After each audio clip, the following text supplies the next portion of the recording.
today's video, we're gonna add a floor to this room. And we need this colored paper, scissors, and double-sided tape. First video, guys.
This is now, guys. This is it na, guys.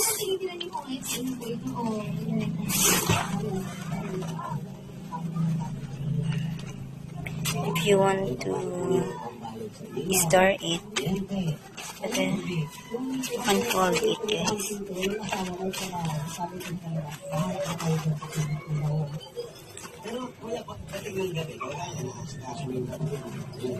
And if you want to play again, you can easily do it just like this,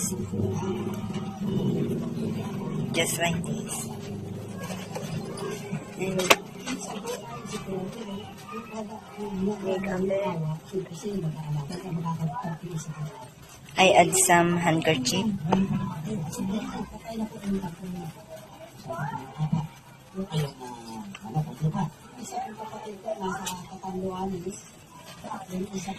And put some doll on it.